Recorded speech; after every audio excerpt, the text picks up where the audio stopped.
Good morning. Good morning. We are officially back in business. Cozzini Bros Chef's Corner, episode 2. I'm Andrew Giardino from Cozzini Bros. Jason Lofton. And most importantly, to my left, we got Chef Tori. We got Chef Tori to the left. How you doing this morning, Chef Tori? Doing good. Thanks for having me. Awesome. Why don't you tell us a little bit about yourself to get this thing rolling? All right. Let's see. Well, we got to do a proper intro. Right? Let's do a proper one. So, Go back. So. You guys tell me. Yeah. So, hold on. We got chef, gymnast, yoga enthusiast, future author. What else? What other titles am I missing? Yeah. Well, I was There's a technically an plethora aerialist, not a gymnast. Oh. So they're similar. Okay. One dangles from the air and one flips on the ground. They're almost the same, but any of my gymnast friends would be like, "You're not a gymnast," and that's true. Prior to that, I was a dancer. I'm a yogi. I'm a yoga instructor. Currently my obsession is my Sanskrit practice. So I've become a scholar of that, and that's kind of what occupies all of my free time. Yeah.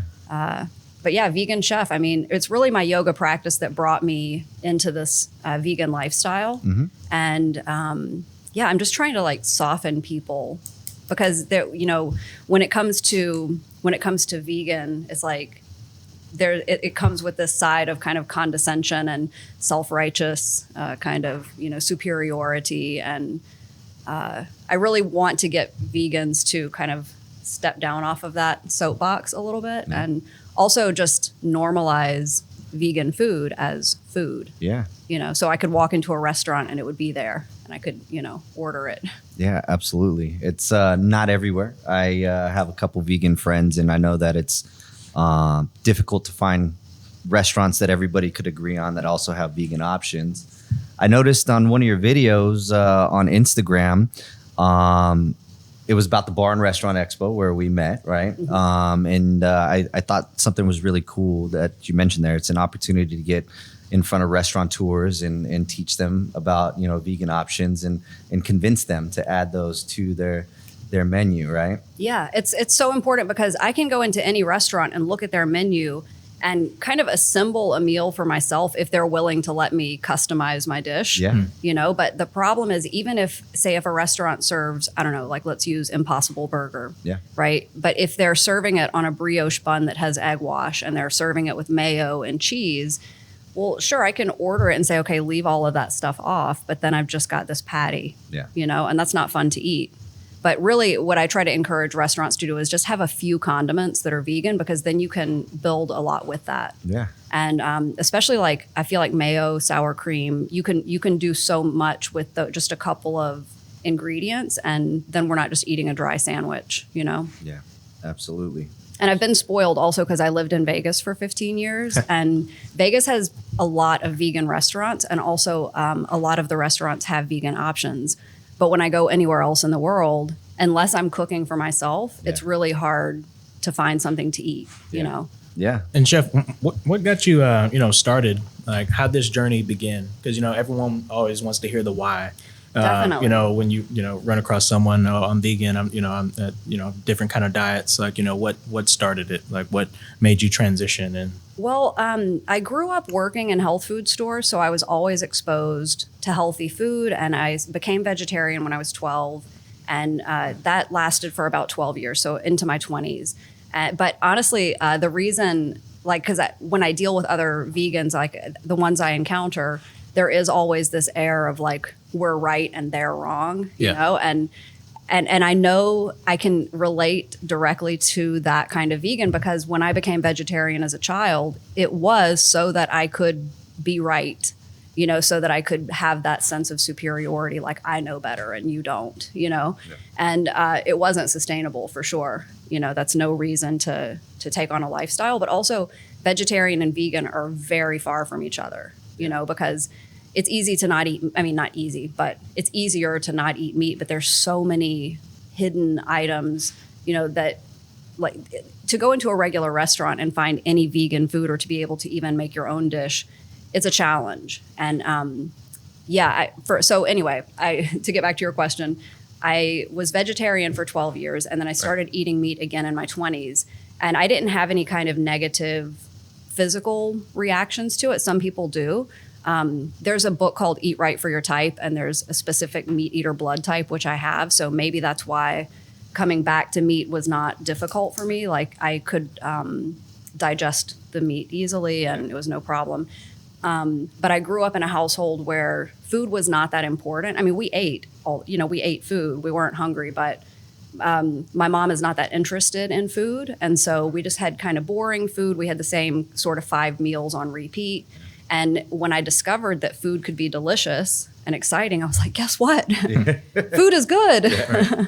And so, so I kind of became a meat eater again, just in time to become a proper foodie. Yeah. And so in my 20s, I mean, I was eating bone marrow and foie gras and, caviar and just all of the stuff that is the elite kind of luxury items of the animal agriculture industry, and I know how delicious all of that stuff is. Yeah. And so it was really my yoga practice that brought me back to a vegetarian lifestyle. That was, maybe 10 years ago. And so I was vegetarian first. And at the time, I didn't really understand kind of the harm that the dairy industry does. It just seemed kind of innocent, no big deal. There's milk anyway. It's who's it harming if I take some? And also, like, milk kind of repulses me, the thought of drinking a glass of milk. I've never liked it in my life. But cheese and butter and, all the good stuff that comes from milk, I was definitely participating in. And so then I saw 2 different doctors. I was having some skin allergies. And so I saw an allergist who said, oh, you should give up dairy and wheat right away. And then I was in the Philippines and I saw an iridologist. So they take a photo of your iris. And by looking at it, they can tell you everything that's wrong with your system and like where you've gone wrong with your health. And everything he said was spot on. Even I was about to have 2 hip surgeries and he was like, your hips are destroyed.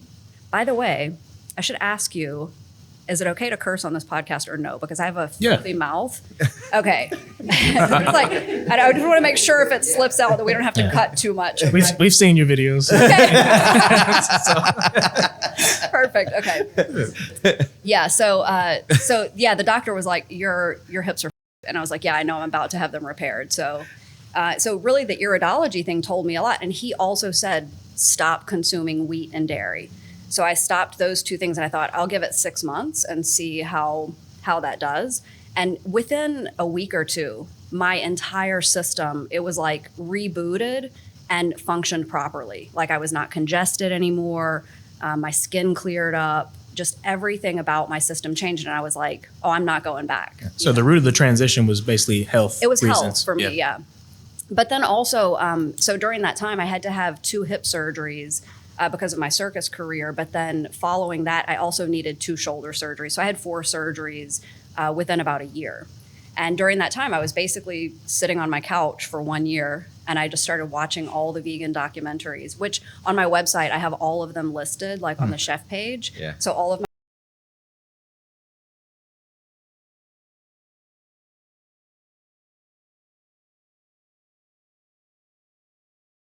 whole aspect, or if you're more about the compassion for animals, or if you're either in it for the health, the environment, or the animals. So depending on what brought you in, like once you're in, you kind of you're in it for all the reasons, But yeah, for me, health was first, which is like the most selfish reason to change your diet, right? But it worked, and because I could feel how good my body functioned without animal proteins, I was sold. I was like, I'm not going back, you know?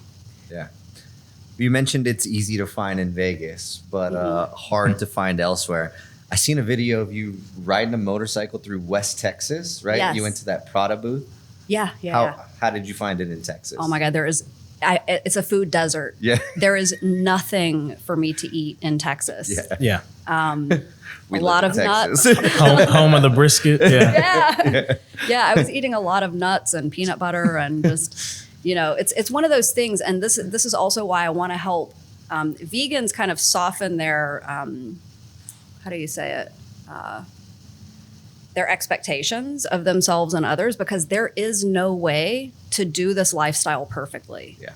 it's impossible unless you grow your own food and cook all of your own meals. Something's slipping in at some point, you know. And there's also a lot of different places where you can draw the line as far as what you are willing to eat or not willing to eat. Because as you know, like vegans don't eat meat, dairy, eggs, fish, honey. Some vegans won't eat broccoli because there's bugs in the broccoli. Some people won't eat figs because the flower is pollinated by a wasp, and the flower eats the wasp, and then it's kind of digested within the fruit. So a lot of vegans won't eat figs, and I'm like, it's a piece of fruit. You know, so there's like a lot of different places where people. I had draw never the thought line. about it like that. Like, wow. That's the whole Yeah. process right there. Yeah, it's crazy, but also, so I travel a lot, and so France is a big place. There's, I mean, French cuisine, we know it's all butter and dairy and cheese and everything, Yeah. and it's pretty difficult to find a vegan meal in France unless you cook it. Yeah. And West Texas, man, Yeah. oh, nothing to eat. Yeah. And so when I'm traveling, a lot of times what I end up eating is a lot of fried potatoes. I'm stopping and getting French fries and hash browns. And guess what? They're fried on the same griddle with meat, and they're cooked in the deep fryer with chicken. Yeah. It's not really vegan. Yeah. You know? Yeah. But you have to do the best you can. Yeah. And guess what?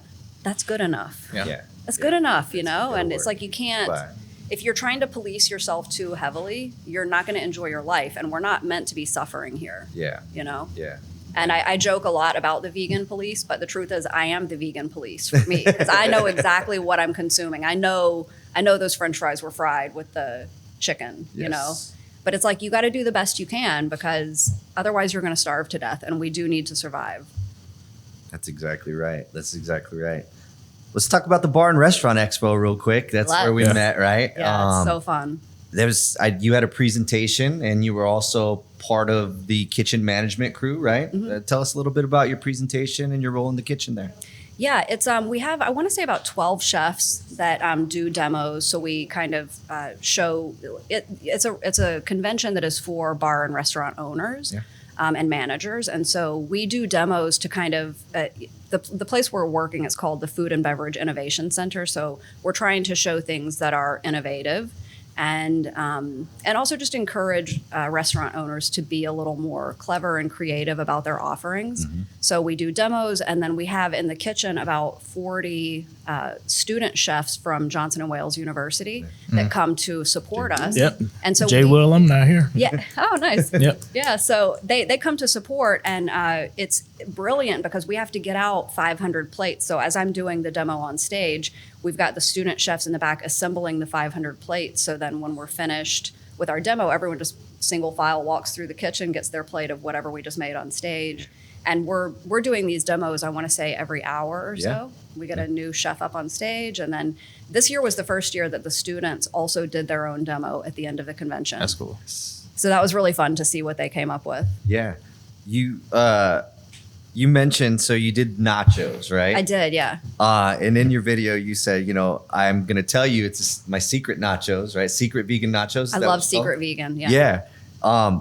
I didn't know they were vegan when I was eating them. That's the whole point. That's why I love the secret vegan concept, because anytime you say, "Oh, can I cook something vegan for you?" people are like, "No, thank you." Yeah. Yeah. You know, I'm good. Yeah. And so just by making it like you just don't have to mention it's vegan. Just feed people something delicious, and then if they like it, you can say, "Oh, by the way, that's vegan." You know, and I've won a chili cook-off before where it's like no mention, and then once I've got that trophy in my hand, guess what? No meat in that. Yeah, and then it's like then people, you know, it makes it more approachable. And I really wanted to open a restaurant where that we never mention that everything is vegan. Just feed the people good food, and then the people who need to know, like the actual vegan community, they will know that it's vegan, but we don't have to tell anyone else. The trick with that, though, the thing that makes it difficult is that I'm tangling up on all my quotes here. The thing that makes it difficult is that people have allergies as well. So if you're using soy products or nuts, which that's a lot of what we're using to make secret vegan food, you have to reveal that something has nuts in it or that something has soy in it. So then you can't be super secret. But a good example of this is, the company Cinnaholic. Have you ever? Yes. Yeah. Yeah. That's a bomb ass cinnamon roll. Like that's what all the other cinnamon rolls are trying to be. Yeah. Everything they make is vegan. Really? And you don't know because you don't need to know. Yeah. Right? It's like you're just looking for the best cinnamon roll. Yeah. Yeah. You get it from them, and no butter, no eggs. I have no idea how they're doing it, but it's a great product. And it tastes delicious. Yeah, it does. yeah, and vegans know that it's vegan, Yeah. but they don't tell anyone else because it's like we don't want to push people away with that little piece of information, you know? Yeah. That's fantastic. That's fantastic. How long you been making that dish? The nachos? Yeah. I think I started right before the convention. Really? Where'd you learn it? Yeah, the specific the cheese sauce recipe that I used came from a chef named Lauren Toyota. Yeah. She's her handle is Hot for Food. She used to be a VJ in like for kind of the MTV in Canada, Yeah. Mass Music or something like that. Yeah. So she was like a VJ when she was in her 20s, and then I think she kind of grew out of that career and took her fan base over to a vegan food site, and she's like hugely popular. And I went to I met her through another friend, Timothy Packron, who's Mississippi vegan. Yeah. So I'm connected a little bit with some other vegan chefs. I met her in Vegas, and then I also went on a retreat with her in Italy. Yeah. And so I kind of was familiar with her food, and she does more kind of like comfort food. And I don't know. I don't use a lot of her recipes, but I tried maybe 5 or 6 different vegan nacho cheese sauces before the convention just to find the best one. And hers it's exactly like the kind you get at the ballpark. Yeah. Yeah. Very convincing. It's the Yeah. right texture, the right color, the right consistency. So yeah, it's one of those dishes where you just serve it at a party or you're Yeah. tailgating or whatever, and you don't have to mention what it is, you know. We had a booth pretty much right across from Yeah. where y'all were presenting. And anytime I seen a line forming, I was like, ooh, it's time for snacks. Yeah. And I Snack went, yeah. And I went and grabbed those. I had no idea they were vegan. They were delicious. So Thanks. bravo for that. Bravo for that. What's your go-to like meat substitute? Like, because I know you get cravings. Oh, for sure. I know, And- like, so, and what do you do? Like, so 2 parts. So, what do you do to curb that? And then, what's your go-to? Like, hey, I need something to resemble meat. Like, Yeah, I need okay. something. Good question. Okay, so definitely we get cravings, right? We all grew up eating the same things, right? Right. Yeah, like I grew up in the deep south, so I'm coming from seafood, fried chicken, barbecue. Like that's what it's nothing but meat and seafood essentially.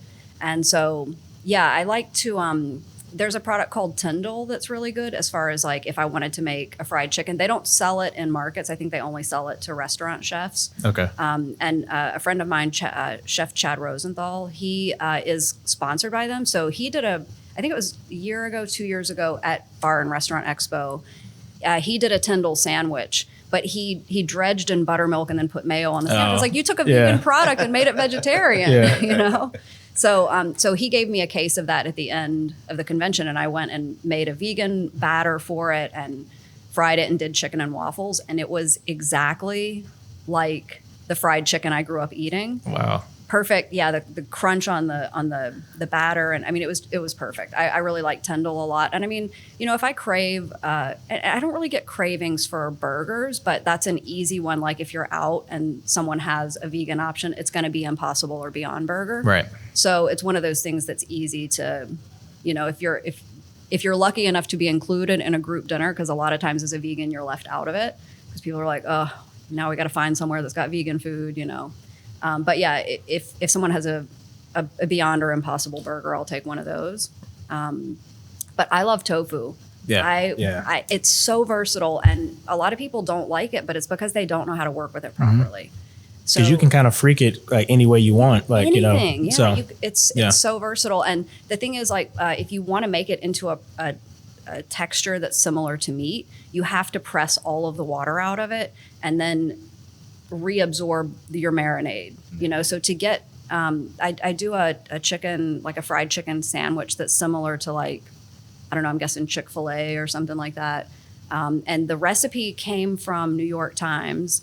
I had a friend who wanted to learn the recipe, and he's like, will you teach me how to make this? I'm like, yeah, but the recipe's right here. But yeah, sure, I'll teach you how to make it. So I read the recipe and then taught him how to make it. But it's the marinade that you soak the tofu in is pickle brine and hot sauce. And you leave it in there overnight, and then you batter it and fry it. And you really get that the pickle, and you put your slaw on the sandwich as well. I literally have that same marinade, bro, but I add buttermilk. So it's buttermilk, hot sauce, and pickle juice. Like, yeah. And what do you put in there? Chicken? Yeah. Yeah. It's brilliant. And then I'll fry it the next day, and like, man, it's money. Good. Yeah. It's good. Yeah. I've been learning how to brine stuff recently, and it gives that extra flavor, and I think changes the texture a little bit. So I've been working on my cooking skills too. I'm not a chef like some people I know.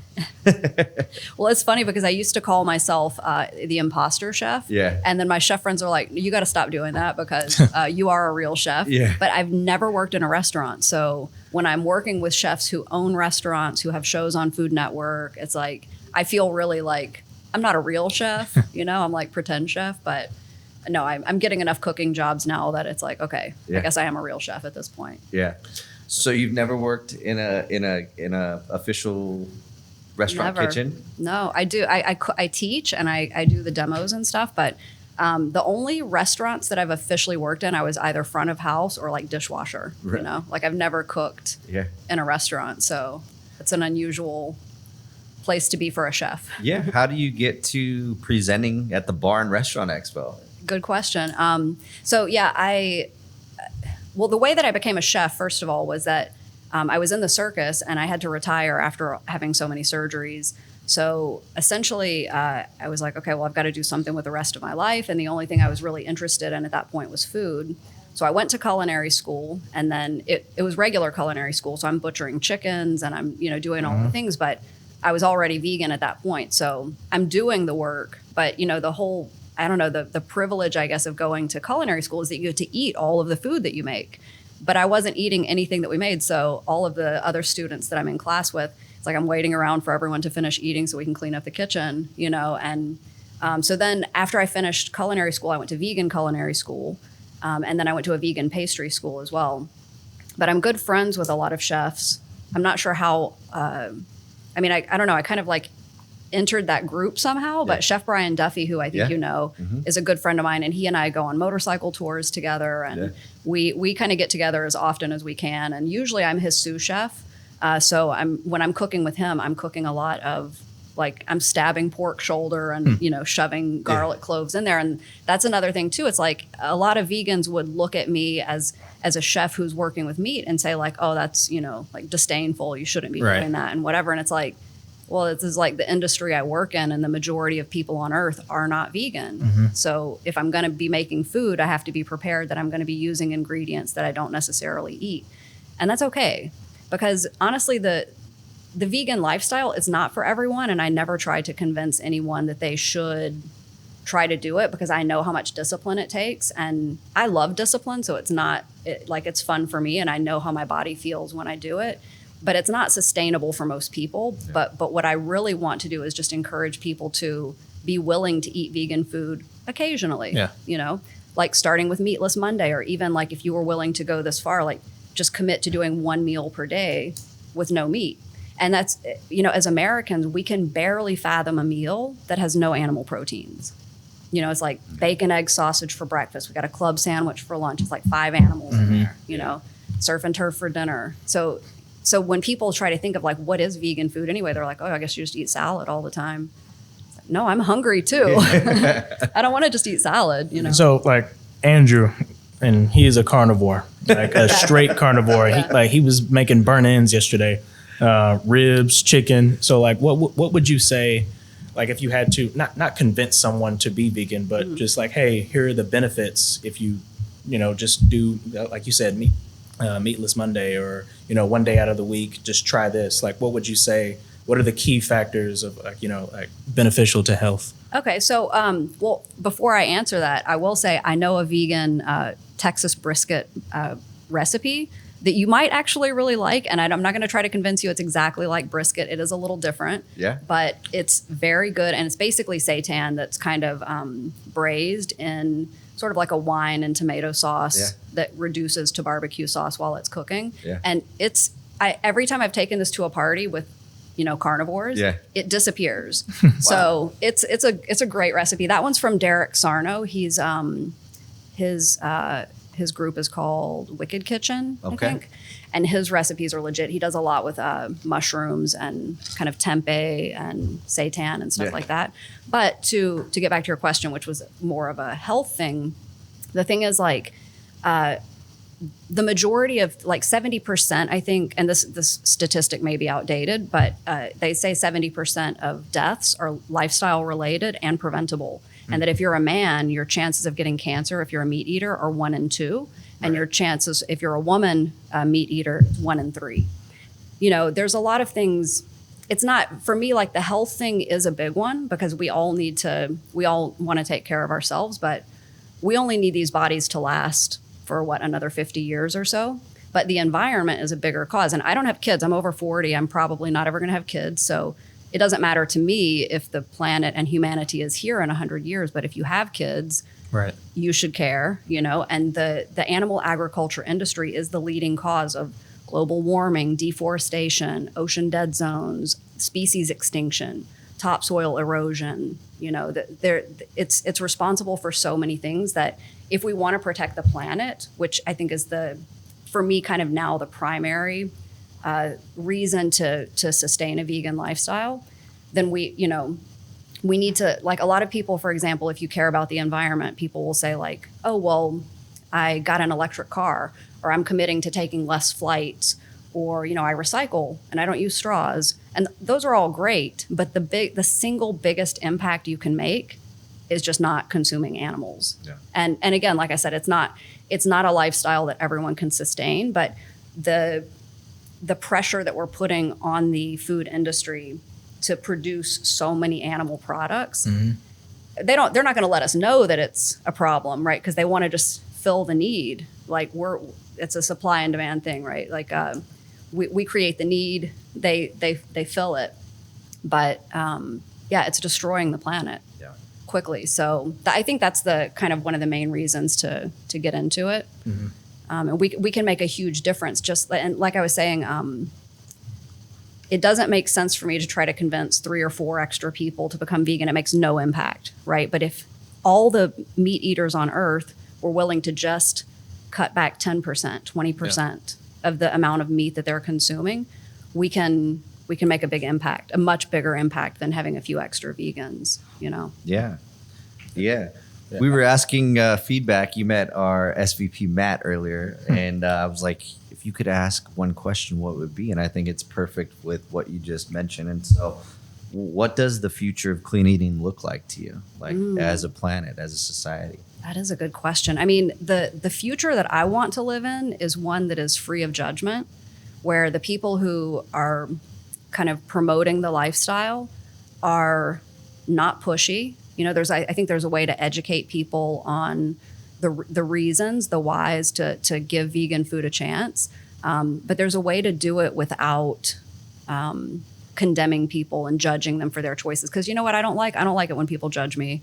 So I don't want to do that to others. And, you know, a big kind of a cornerstone of the vegan lifestyle is compassion, right? But it's not compassionate to make people feel bad. And it's not compassionate to kind of be on this like superiority complex, you know, and well, I know I'm better than you, obviously, because I've made better choices, right?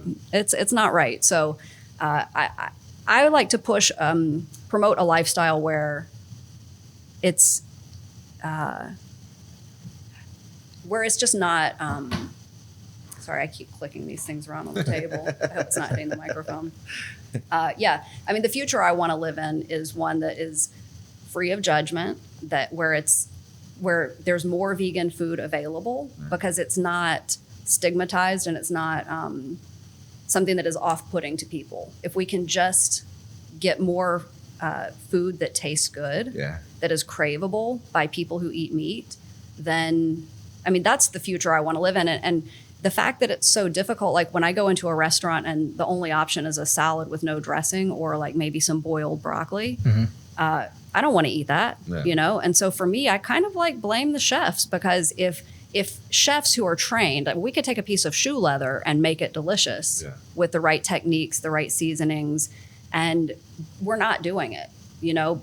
And if chefs can't do it, then the home cook has no chance, right? So we have to normalize food. which is what, not vegan food, just food. Right. Yeah, I like that. I do like that.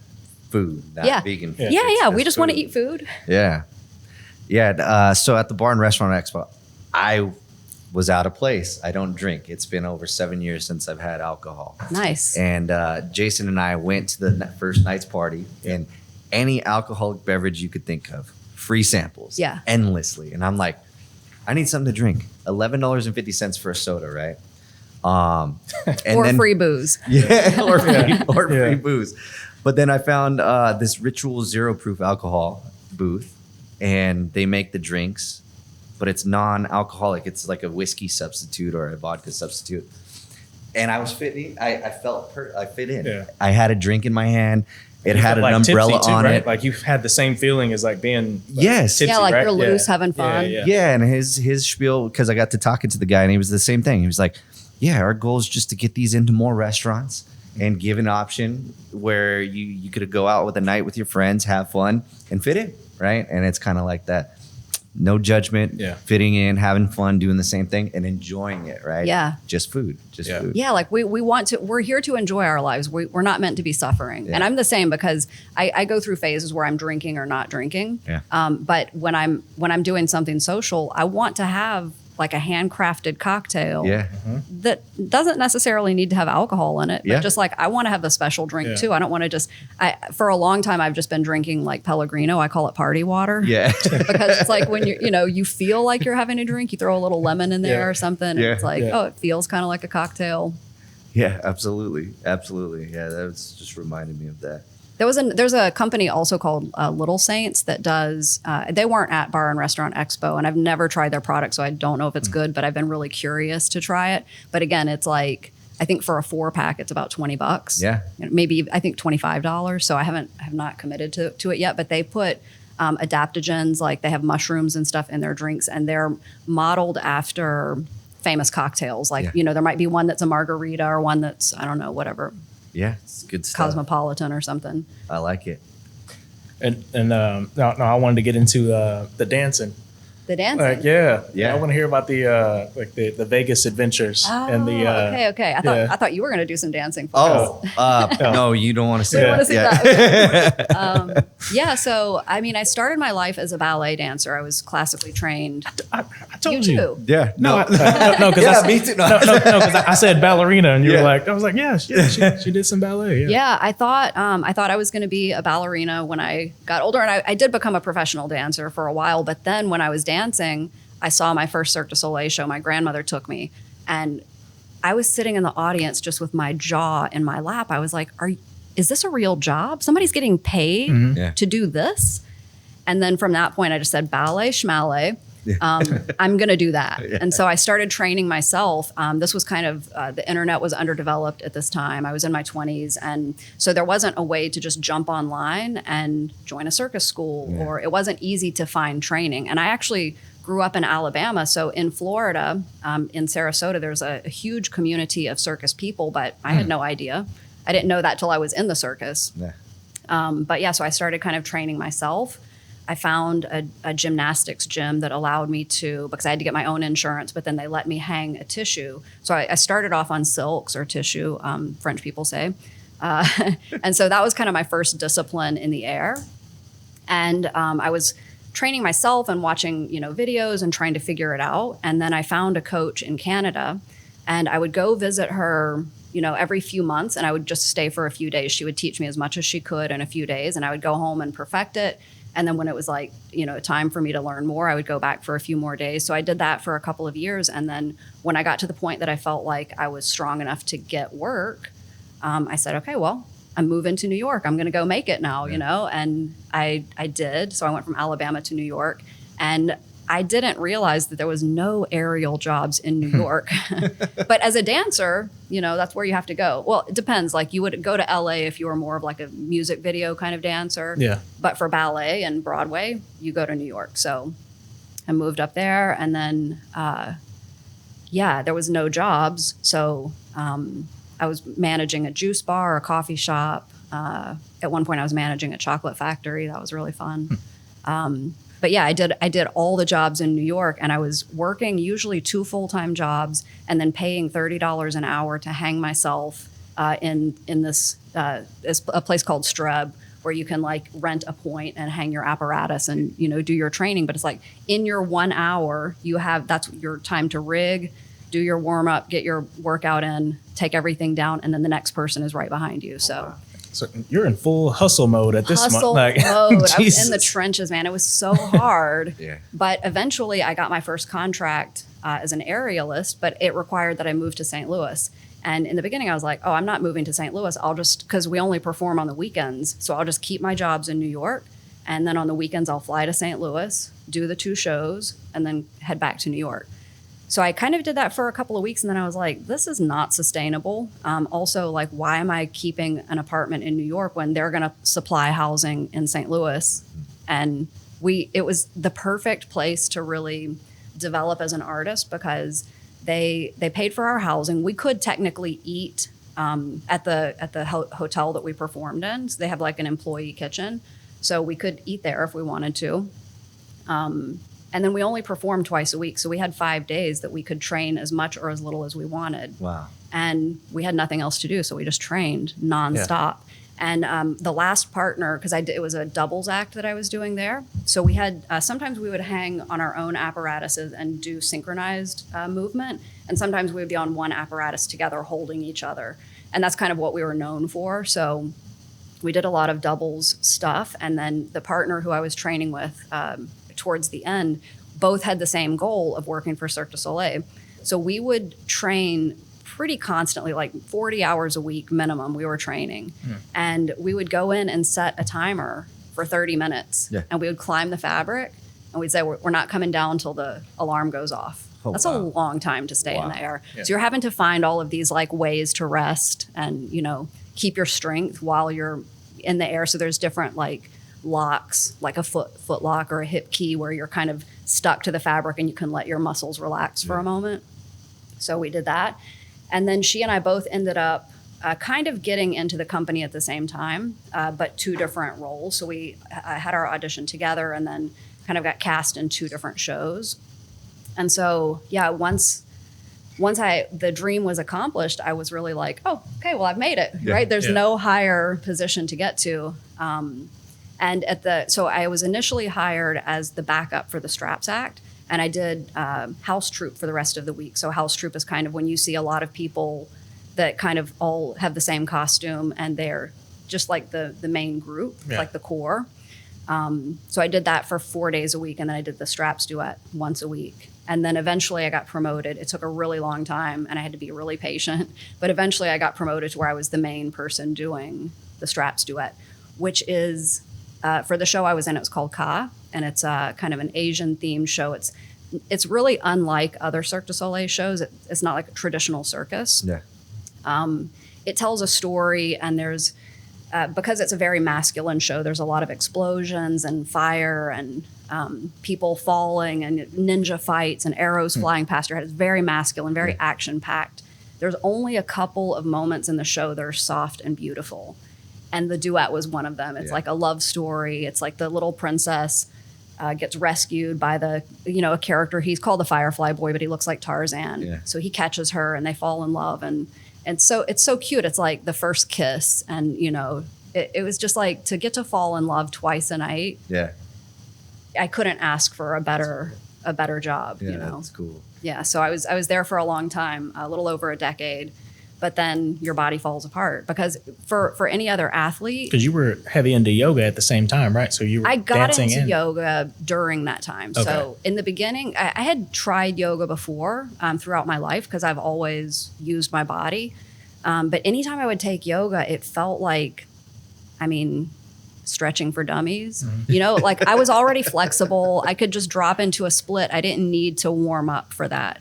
And so it just seemed like, I don't know, this is like for people who are not flexible or for the infirm. Yeah. Yoga's tough. Like, bro, I did at Lifetime, I do the hot yoga with the weights. Yeah, the Lifetime classes. I love their style. Like, it's tough. I'm like, oh, stretch. Like, I'm not a pretzel. Like, it's just, man, it's just, yeah. Yeah. I mean, so I hated yoga my whole life. Anytime I would try it, I was like, oh, this is boring. And it's not, I don't need this, right? I'm already flexible. So I just never stuck with it. I would say I probably tried it, once every few years. And I was like, yeah, never doing that again.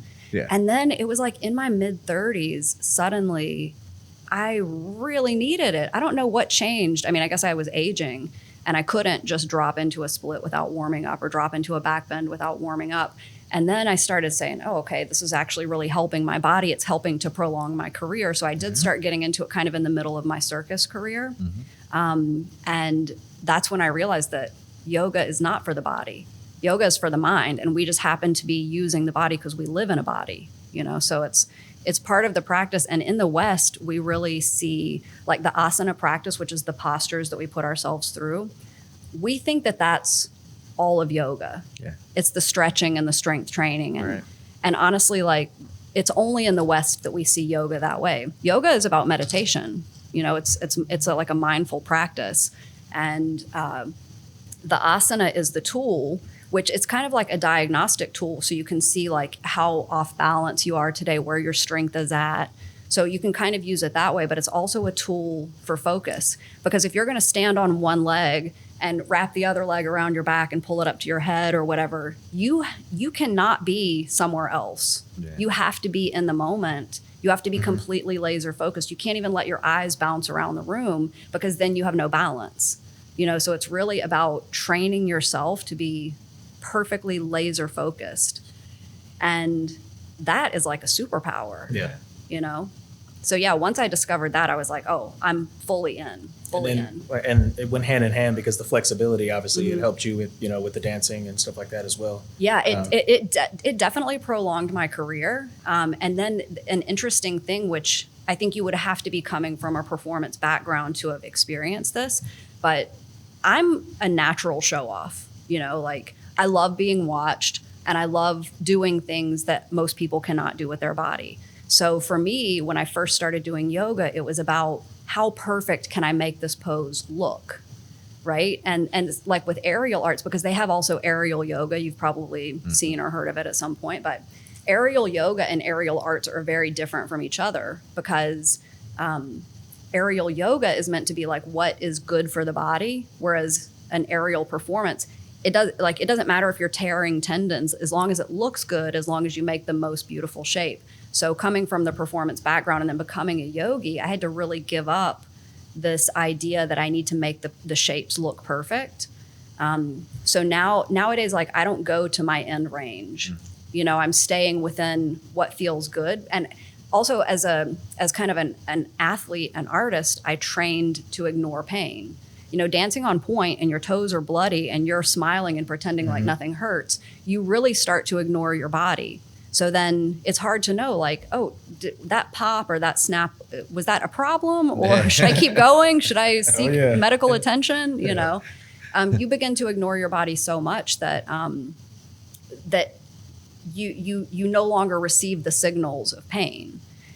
And that's not how we're trying to do yoga. Like that's going to do a lot of damage to you. So I had to really relearn my body through the yogic lens of this is meant to be a therapeutic practice. This is not a chance for me to show off that I have a perfect dancer's pose, and even still, I think my practice is distracting to other people because for me, it feels better to make it beautiful, to be graceful, to be steady, to be focused, it just, the practice feels better. So I think sometimes when people are practicing next to me, they'll like stop and like, wow, okay, is that where it goes next? But I love to train with people who are light years beyond me. Yeah. Because I have a strong practice, but it's not fun for me to practice with people who don't challenge me. So I love to seek out teachers and you want to be around people that are better than you. Exactly, that's exactly it. If you're the smartest or whatever best looking person in the room, you're in the wrong room. Right. You need to in order for you to level up, you got to be around people who know more than you. Yeah.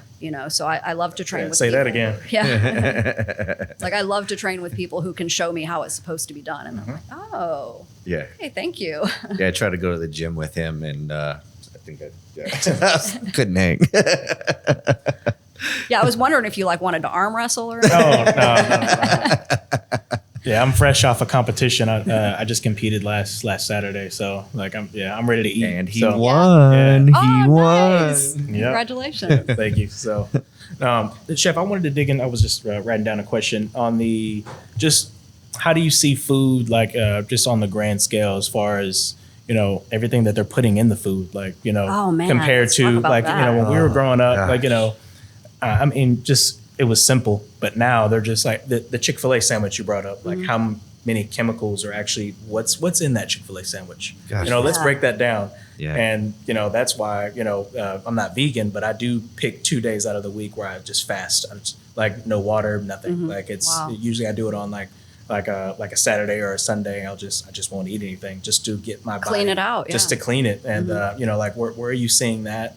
I know vegan is that's a good option as far as being healthy and everything like that, but just the chemicals that they're pumping into this food, even the vegetables. Yeah, that's the thing. When It's we like- go, I want to go to Whole Foods and get this organic piece of cauliflower. Is it organic? Like where was it grown? There's just so many different factors, and now I'm just like, Jason, just don't eat.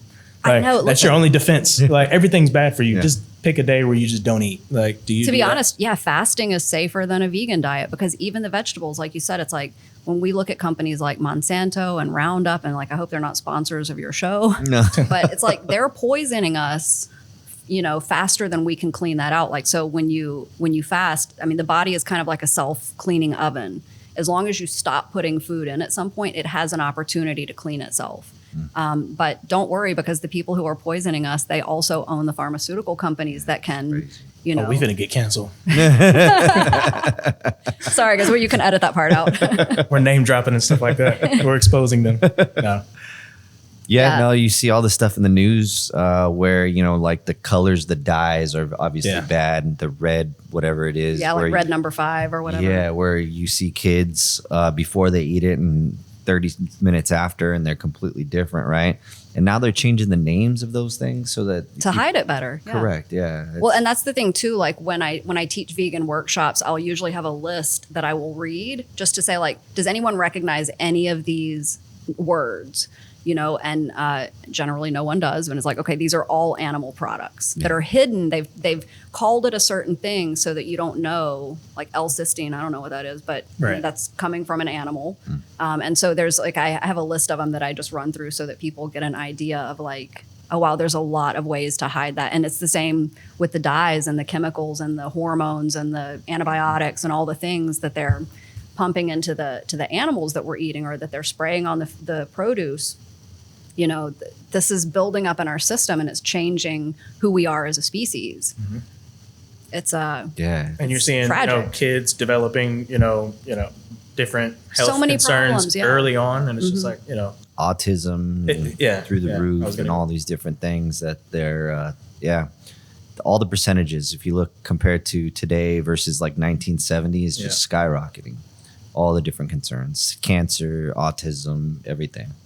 Yeah, and like everyone's allergic to wheat now. Yeah. Yeah. You look back, I don't know, in the 50s, wheat was considered this power nutrient that was going to save us. Yeah. I mean, I wasn't around in the 50s, but Yeah. I understand that Yeah. everyone I read a thought book that or two. Wheat was going to be that was the new health nutrient, and now it's like no one can eat wheat. And even the people who can tolerate it, it's still not good for them either. Yeah. So, and it's a lot of that is based on the fact that we have modified the wheat so much that it's not really wheat anymore. Yeah. And then we're spraying all this poison all over it, and then we're consuming that regularly. Yeah. So yeah, it's definitely not doing anything good for our bodies. Right. Do you grow your own food? I know you do. I- You have a garden. Well, to be honest, for the last couple of years, I've been nomadic, so I don't have a garden or even like an herb garden. But when I've been stationary in one place, yeah, I do like to grow food. I recently was living and working at a meditation retreat center in Hawaii, and they grow all of their own produce, and it's a vegan center. So I kind of always wondered, like, oh, if I lived on an island, right, and fish is the most sustainable food source, like I'd probably just eat fish, right, because sometimes you Yeah. just can't get vegetables. Yeah. But when I lived in Hawaii, because I lived on a vegan retreat center, it was like all of my food was provided, and Yeah. they grow everything there. So I was learning from the kind of the master gardeners and stuff, because I don't know so much about it, but that is really the one way to get actual clean food, is to just grow it yourself. But the other thing too that you have to be aware of is there's a movie, like a documentary, I think it's called Common Ground. Maybe it's called On Common Ground. It's one or the other, but it really talks about regenerative farming and the dangers of monocropping and what it's doing to our soil. It's just like completely depleting it. It's taking this nutrient-rich soil and turning it into essentially dust that you can't grow anything in, and the water, just runs away with the dust, so there's not even soil left to grow things in.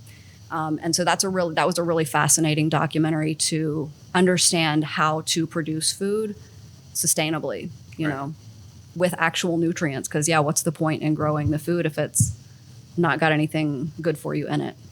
Needs to be tasty and nutritious, right? Yeah, both important. Yeah, I had a professor when I was in college, Dr. Zanka, my favorite teacher. And you mentioned, is it really organic? Right. And he was explaining to me how, there's an organic farm here, but there's a Right next door. non-organic farm here. And you get bees and different things that pollinate, and that comes through the air. And like, is it really organic, right? It's you never know. Yeah, like when they spray the crops, it's in the air. If a breeze comes along, it just blows it onto the organic farm. So really, even if you're doing the best you can and buying organic produce, like it's probably got something on there that you don't want to be consuming. Yeah, it's hard to get away from. On your website, model, yogi, chef, in that order. Okay. Let's talk about the modeling. Where did that come along? Well, so when my performance career ended, I started to slowly die on the inside, because I'm an artist. I'm an entertainer. I've done it my entire life. Like and people watching. It's the thing that lights me up, to have a spotlight and to have an audience to perform to. There's a magic thing that happens between the person watching, the spectator, and the performer, that is like this magic that I've not found it anywhere else in life. And so when I stopped performing, I just started kind of dying on the inside. And then I had always wanted to be a model, but I felt like I was not pretty enough. Growing up, it was like, like with Cindy Crawford and kind of Claudia Schiffer, like that's what models were supposed to look like. And I never looked like those women. And so I just felt like, I could never do that thing. I'm too short, whatever. And then, I don't know, I just got to a point where I was like, actually, to be a model, you don't even really have to be pretty. You just have to be interesting. You got to be able to do cool shit. And I can definitely do cool shit. So getting in front of a camera, it kind of was like it was scary, but also it opened back up that performer side of me. So I could take on I could put on this character and become this other person. So there was like this satisfaction about it. And then also once I could see myself through other people's lens, I was very much like, oh, shit, I'm beautiful. Like, I didn't even know. What have we got? So someone's birthday was recently? It was. Awesome. Happy birthday. Thank you. I think we got some tasty vegan options right here. I love this. You guys are so cool. Thanks for coming around. This is perfect, right? Yeah. I get to try some tasty vegan stuff over here. We have some awesome female leaders in the company. The WGC is Women Grow Cozzini. Okay. Women Grow Cozzini. Okay. Yeah, and that's a gift from them to you. So, yeah. Some cool stuff in there. Some pens. Rewrite the narrative, man. That's what I'm all about. Yes, yeah. Oh, cool. Yes. Is this like a finger puppet? Well, turn it inside out. Oh, and an angry one, like angry octopus. Yeah. Like this guy's. Yeah. So I'm having a good day. Sweet. I'm mad. It's like you don't have to ask. You just put it on the desk. show up and you see it like this. Just keep. This it is one of those yes chef days. Yeah. Oh my god, I love it. Thank you. Yeah. So cool. Yeah, it's And cool stuff right there. a WGC pen. I love writing, so this will get a lot of use. Awesome. Yeah, I think you put future author on the thing. Yep. Yeah. There's your pen. Working on that. Yeah. I'm pretty obsessed with my Sanskrit studies right now, and which is not necessarily useful probably to anyone else in the world, but it's very meditative for me, and it's the actual writing of the Devanagari script. Like it just feels like I'm making art, and it's really focusing me. It's made my vision better. It's made my penmanship better. it's there's something so satisfying about that. But it's really gotten me to pick up a pen because, I type on the computer and I haven't written anything in so long, but just this practice of like actually writing the script, it's so satisfying. Not that I stress out often, but if I'm working on a project that I don't really want to work on and it's like, oh, I need a break from that, I'll just go sit and write a few, shlokas or sutras. And that just brings me right back to my happy place. And then I can carry on with business, I like it. So it looks like this is from Bot Bakery. And we've got a few different options. We got blondies. We got lemon squares. I'm going to mess this up. Strawberry babka. Babka, yeah. We got some Buckeyes. Tag-along cookies. Ooh. Oh, I see those down at the end, yeah. And cookie dough bars. And then we got a full-size spinach pie that's might be coming in a second. I'm gonna take those. Amazing. The tag-alongs right there. Yeah, get in it. Yeah. I was gonna say the Buckeyes. I recognize those because that's like an Ohio thing. Mm-hmm. Go Buckeyes! Let's see here.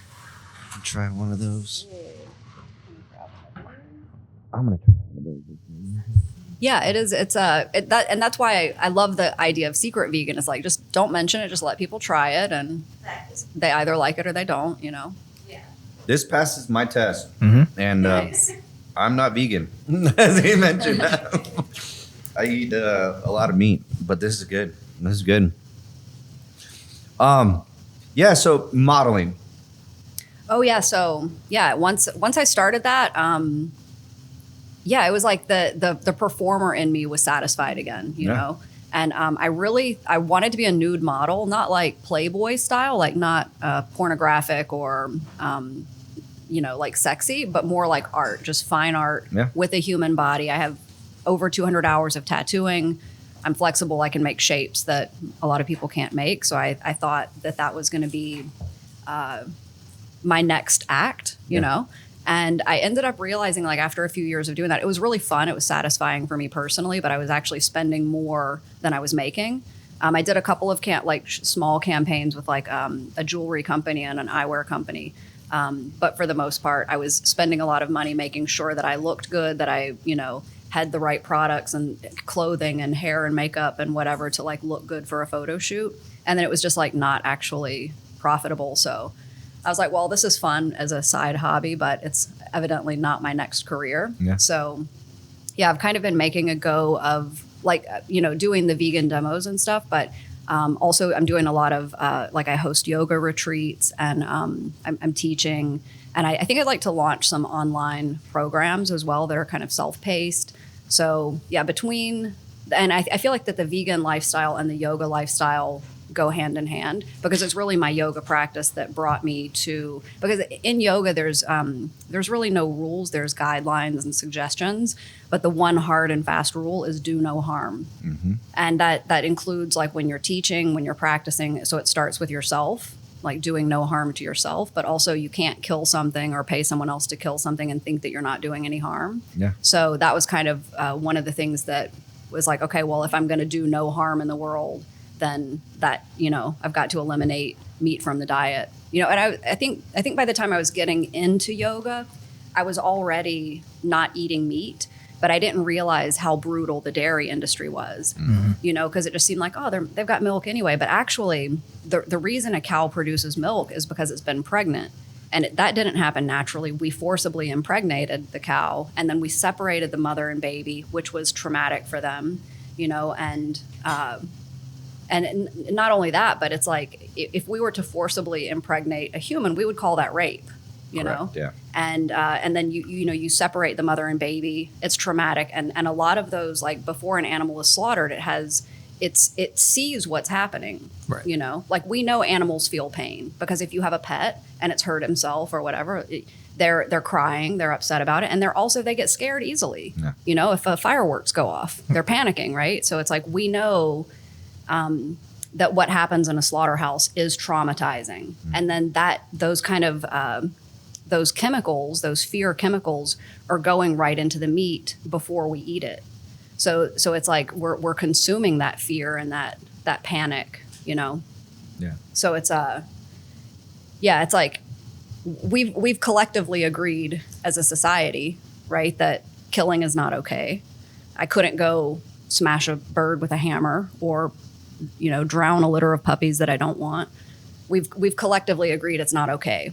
But the reason that we keep this slaughter behind walls is because it would be off-putting if we saw what actually happens in a slaughterhouse. Yeah. It would make people not want to eat meat, and the industry has to keep going, right? And we've got to feed all these people. Yeah. But the other thing that we should consider is that the amount of grain and water and land that it takes to produce 1 pound of beef, we've wasted so much food. People are starving, but also people can eat grains. We could be growing those grains and vegetables and just feeding people. I mean, we could really solve the world's hunger problem if we just produce less animal agriculture.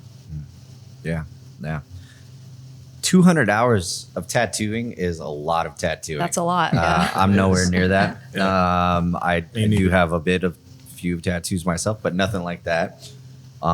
Different artists or one artist? Or no, it was a around the few world? different artists, but honestly, when I found my guy, I was like, if I had found him first, he would have done everything because I really love his work. His name's Anthony Ortega. He's in Reno, and he just put a post in the last week of a tattoo that he's just done, because up until a week ago, the piece he put on me, it's my whole torso, my back and everything.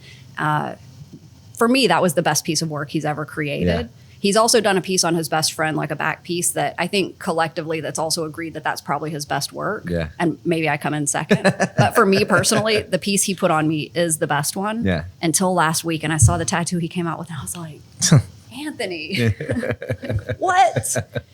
It's so good. Yeah. It's so good. It's like, it's on this girl's shoulder, and it's like this sunburst, but it's geometric, and it's like these hexagonal, it's like a honeycomb with like geometry dripping through it, and it's like just it's That's so cool. perfect that I thought I was done getting tattooed, but when I saw that I was like, I'm gonna need some more. What's the longest you've sat through?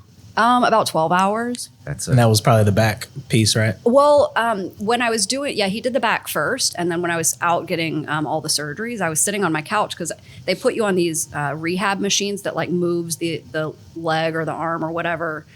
Over the course of 8 hours, you're just sitting on this machine and it's like moving your limb slowly. So it's like having a therapist there with you. And while I'm doing this, I suddenly realized like, I could be getting tattooed right now. So then we took the back piece and wrapped it to the front. But yeah, during that time, essentially, like when I first started getting tattooed with him, I was performing. And when you're bending and stretching, you can't, like, if you've gotten a tattoo, you have to allow the skin time to heal. You can't bend it and stretch it. You can't have friction. And that's what the whole job is. So I could only get tattooed when we would have a break from the show, which only happens a couple of times per year. So as soon as we would have a dark, I would get tattooed on the first day, and then I would have a week to recover. Yeah. And so I could only get tattooed at very specific times, and I would just say, go until you can't go anymore. Yeah. And only one time, I want to say we probably had 20 sessions together. Maybe not that many, maybe 15, I'm not sure. But I only tapped out first once. Yeah. I was just like, it was maybe 5 or 6 hours in, and I was like, okay, I can't go any further. You got to wrap it up. But for the most part, I would just sit until his eyes are crossing or his hand is going numb and he just can't do it anymore, Wow. Yeah, so I think our longest one was about 12 hours. Yeah, both of y'all are brave. Yeah. My longest is 10, and I was hurting for a while. I felt like I used all my endorphins and everything. My body was shaking after that. Yeah, and that's the thing too. Like once your body starts, like you can't control the jerk anymore. It's like you need to stop because you're going to mess up the tattoo. Yeah. What's your most painful? People ask that all the time, and there isn't a most painful, because for me, it's like what I have is essentially one tattoo. It's like a costume. Yeah. And it's like going along the skin. I mean, it's when they hit a nerve ending, which can be anywhere. Yeah. So like, I mean, sensitive Like ribs, areas, I guess. sensitive areas are like ribs or the spine. Anywhere that there's a bone is going to be more sensitive than if you're on like a meteor. Like if you've got a muscle, that's kind of absorbing some of the blow, but like going over a bone is pretty hard. Yeah. But yeah, sometimes just randomly, like, he'd be on a patch where it's like, it's fine. And then it's like, oh, like right exactly there. Yeah. too much, so that can be anywhere on the body. But yeah, I would say mostly bones are kind of harder. I almost tapped with my underarm right here. I was on the table, like moving my legs, like, stop. Yeah, I feel like elbow pit, armpit, knee pit. Yeah. Those are like really sensitive as well. Achilles tendon was a little bit jerky. Yeah. Hard to stay still for that one. Yeah, the armpits were tickling, I guess. No, those hurt. Those hurt a lot. I was surprised chest was not that bad for me. Yeah, I sat through my chest. I got all solid black down the middle of my chest. Definitely this was worse for me. Armpits were no fun though. No. Doesn't sound fun at all. Now, Chef, what's next? I mean, you've done dancer.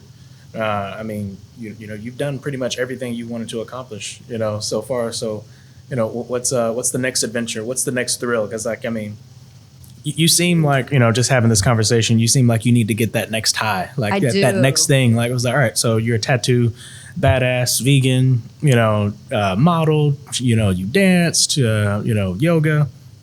I mean, what else is there for you? I think what I'm working on mostly right now is growing my retreat business. That's for me, I love to be on retreat or to be at yoga teacher trainings. That's the lifestyle that I want to maintain every single day of my life, because you're surrounded by people who are doing the work, and you get up at 5 a.m, you're meditating together, you're doing your asana practice, you have your philosophy classes, all the food is vegan. That's how I want to live. And usually when you go on these things, they're in paradise also. So you're somewhere beautiful like Bali or Costa Rica. Oh yeah. And so going, attending those as a participant, I kind of always felt like I should be running these, especially now because I've done so many of them that I know what makes a retreat good and what makes, room for improvement. So yeah, I started hosting retreats. What year are we in right now? We're 24. I think, was last year the first one? It was this year. It was this year. So long ago. So I hosted the first one, and honestly, I spent a year doing the marketing and sales for it, and that's the hardest part, just getting it sold. But once you're there, I knew I was going to enjoy and be good at the host role, because I love to share what I'm passionate about. And I also, I did the first retreat at a place where I had lived before. So I knew the surrounding area. I knew what was the best way to spend the day. I know what things need to happen in order for someone to really go through a transformation so that they can go back home a better version of themselves. And so that's really the goal with all of the retreats. And the first one was so successful that now I want to keep adding one each year until I feel like I'm kind of at capacity. I think 4 or 5 would be a good number per year to host, but it's a matter of being able to sell that many, So hopefully I can grow my audience so that my community is bigger, so that people are interested to come and learn specifically with me.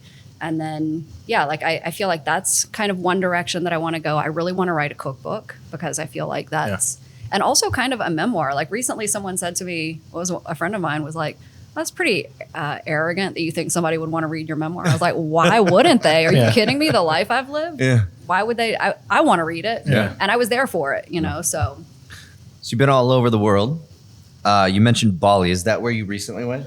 No, I did my first teacher training in Bali, and then I went back a couple of years ago and did a vegan retreat there. Yeah. And I love it. I think I could live there. The one thing that makes me feel like probably it's not the place for me is there's no drinking water. Oh, yeah. So you need to have a way to purify water, because it's a small place, and it's it's a lot of plastic. Yeah. A lot of plastic being shipped in, so that's kind of usually when people go to Bali, you're careful, but you end up getting Bali belly at some point, where you're just out both ends, you're just explosive. Oh, I got you. Yeah, it's like Montezuma's Revenge, or one of these things.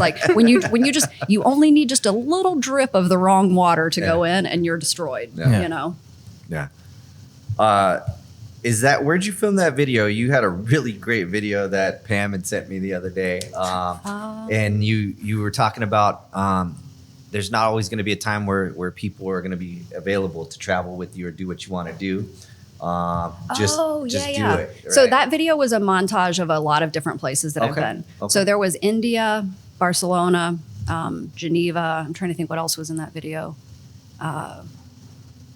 Some really Yeah. great fruit on the side of a street, the little farmer's market. Yeah, somewhere. that was the market in Barcelona. I forget what it's called. Fruits I've never seen, but look just absolutely amazing. Oh my God. Yeah. Like mangosteen. Yeah. Just so many, like for me as a vegan, like when I see a piece of produce that I don't know what it is, I'm definitely buying it. And, I'll just taste it raw. What can I do with this? Or I'll do some internet research to figure out how it's supposed to be prepared. Yeah. But yeah, I love a farmer's market or not. I mean, that was not a farmer's market. That's like it's happening every day. Yeah. And it's massive. It's like the biggest market in Barcelona. I don't know why I can't remember the name of it. But yeah, there's like entire rows of like every meat you can think of, all the seafood rows. Then there's like the produce, and then there's candy, and then there's nuts, and there's spices, and it's everything that you could possibly want to cook with in one place. It was so satisfying to go there and just wander around and just see like what is available, Yeah. Yeah. Lots of great accomplishments. Thank fun you. stuff. Something culinary related. What's the accomplishment you're most proud of, culinary related? Wow, I don't know. I mean, I think probably doing Bar and Restaurant Expo is Kind of big that's thing, a right? really big deal, kind of a big especially thing. for someone who's never worked in a restaurant, Kind of a big who thing. who considers themselves sometimes imposter chef. To be able to talk to restaurant and bar owners, thousands and thousands of them at a time, and really start promoting having just a couple of vegan items on the menu.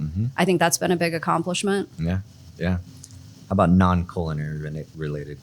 I mean, Cirque du Soleil. Yeah. I don't think you can Yeah. get a better No. accomplishment. I mean, as far as Can't top being a that. performer, there's no bigger company in entertainment to move to. So kind of when I stopped doing that, I was a little bit like, well, I'm just going to retire from entertainment completely because there's nowhere else to get to, and I don't want to take a step backwards and start doing talent competitions or dance recitals or whatever, like after you've achieved that kind of level of success. But to be honest, now that I've been off stage for a few years, I miss it. I really miss performing. So I'd love to get back on stage in some capacity. I don't know what that looks like. I'm not a singer.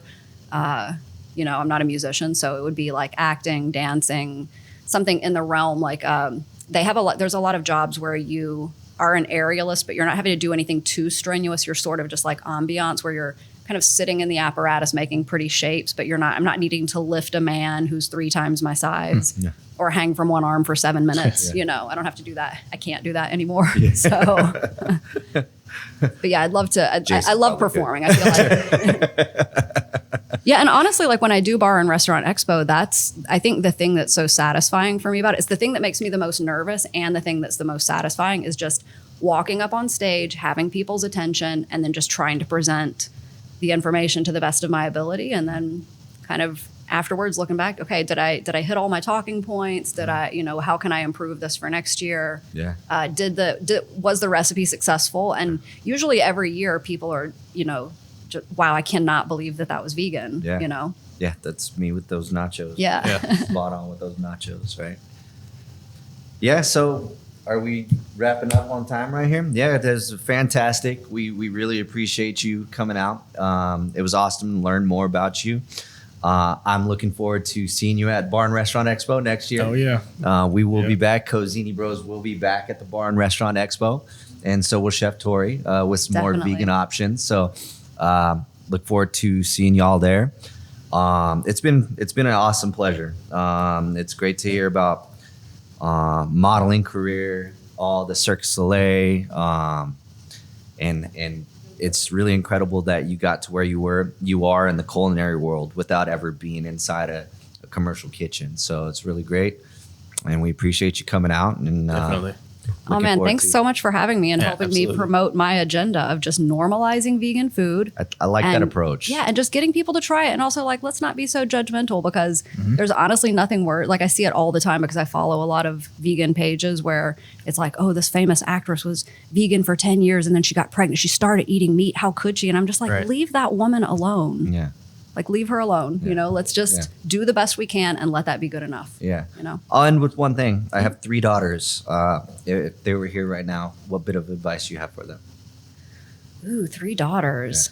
I mean, well, it's like it seems obvious to me at this point that you know, women have been kind of held back, and you know, we've had this glass ceiling over us for so long, and we're really witnessing in real time that women can do anything. Yeah. And so, yeah, set your goals high, dream big, and then go out there and accomplish it. I like it. You know, whatever your dream is, go get it. I like it. I like it. I like it. Perfect. Thanks so much, guys. Chef on social media. Oh yeah, definitely. So my social media pages are all my name. So Tori Lubecki. That's my Instagram and, you know, Facebook and whatever. And then I have a website also, which is torilubecki.com. Beautiful website. Thank you. Yeah, I'm really happy with the website. And I have like, depending on, because it's all of my artistic endeavors in one place. So if you're interested in me as a yogi, you can book my retreats there. You can find out how to train with me. If you're interested in my modeling portfolio, my performance work, that's all in one space. And then all of my chef stuff, like my, you know, like kind of the gigs that I'm doing, as well as like my recommendations for documentaries you could watch if you're interested in the health aspect or the environmental or the animal aspect, like where you're coming to veganism from, and also recommended vegan cookbooks. So yeah, I have it all kind of in one place. So check out torilubecki.com. Follow me on Instagram. Yeah. Yeah. Looking forward to seeing Thanks some more again, awesome Chef, for coming recipes through. on that. Thanks for Appreciate having it. me, guys. This Pleasure is to see delicious. Try that. you. Thank you. Awesome. Awesome. Oh, that was fun. Thanks. Awesome. Yeah, thank you. I'm gonna try one of those as well. You want to try some, Jason? Yeah, like, give me one of the ones you just had. Yeah. Mm-hmm. Yep, that's on point. You don't even know it. Yeah, with chocolates and nut butters, it's pretty easy to make Yeah. a vegan dessert, but the hard ones are like caramels. Because, you know, caramel is mostly Butter. butter, and you can't really make it with vegan butter. So you have to find another workaround for that. Nice. But yeah, when I find a company that does vegan caramel, I'm like, thank you. Thank you. I needed this. Anything in my beard? Just right here. It happens. Yeah, you got it. I would have saved that for later. I was in my dressing room once and I had a piece of candy. And it was like one bar that came from France, and we're like taking a bite and passing it down to the next person. Later, I found a little piece on my costume. Sorry, wardrobe. I'll have that now. Little second snack. Well, there's the spinach pie and a cake. Happy birthday. To you. Happy birthday to you. Happy birthday, Chef Tori. Happy birthday to you. Oh my God, you guys are so sweet. Thank you. Presents, cake, quiche.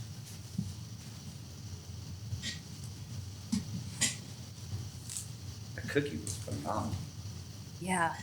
I have such a sweet tooth. I try to not eat too much dessert, but I mean, we got to enjoy our life, right? That's like exactly right.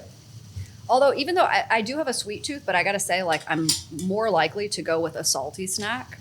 Like, I'm a salt pig. I probably, in my pantry at home, I probably have. Oh, Chef Tori, did you want No, I'm good. I got got some bubble water. Got my party water. sweet tea, right? Yes, sir. Thank you. There was unsweetened too, but I was like, Yeah, I'll do Andrew that. wants sweet tea. I'll do that. From Texas. Oh yeah, this is awesome.